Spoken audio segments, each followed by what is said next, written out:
Let me take this opportunity to greet the governor of Enugu, to greet the Sultan of Sokoto. Let me greet the president of Nigeria Bar Association. We are here because of your capable leadership, and we are happy that we are home here in Nigeria. The leadership collective of the Nigerian Bar Association, who have honored me with an invitation to this esteemed occasion, I greet you all. I further greet all members of the Nigerian Bar Association who are present here today, representing the legal fraternity of this great country, which remains a friend and ally of South Africa and her people. I'm humbled that you saw it fit to invite me to give an address to annual general conference, and by extension, that you saw it necessary to invite the EFF to give this keynote address. I imagine it was not an easy for a group of members of the law profession to reach consensus on who will address them, because your profession by nature is one of robust debate and contestation. So I understand here today. I stand here today proud because I know I'm a product of a robust debate and agreement by people who find it difficult to agree amongst themselves. Comrades and friends, the link between the legal profession and the cause for liberation cannot be separated. Because just like us, you are instruments of justice. While we wage our battle for freedom in the picket lines, through activism, protest, and participation in governance, it is you, the members of the legal profession, who interpret the laws we make, who practice the justice we seek to achieve, and who fight tirelessly for those who cannot defend themselves in the courts of law. It is a profession characterized by sacrifice, intellect, and a commitment to interpretation of the past in order to achieve justice, fairness, and victory in the present and future. For the activists, we have a history and dialectical materialism to guide us into leading society towards a better tomorrow. And for the legal profession, you have indigenous law, common law, case law, the Constitution and statutes, an objective reality to achieve not only personal victory, but to establish collectively laws that will govern others for decades to come.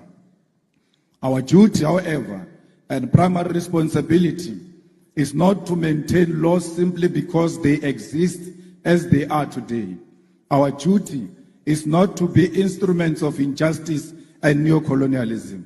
It is to be agents of change, and this demands of us to be brave enough to identify unjust laws, speak out, and form part of those that work tirelessly for our judiciary to be of service to our people.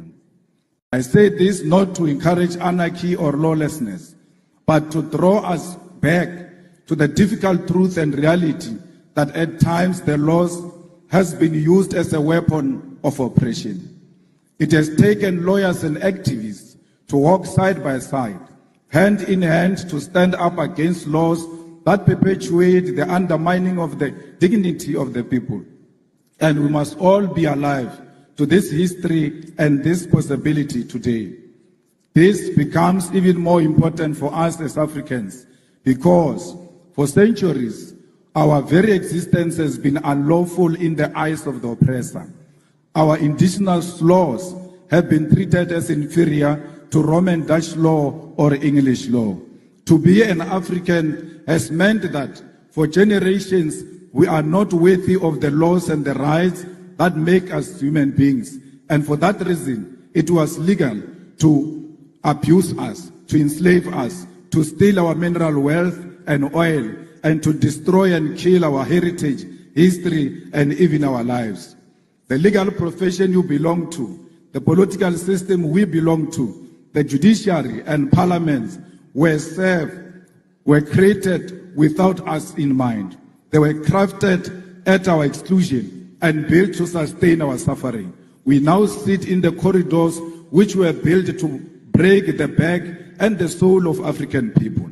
The demand then from those who died at the hands of this institution that we now serve is that we transform them so that they become instruments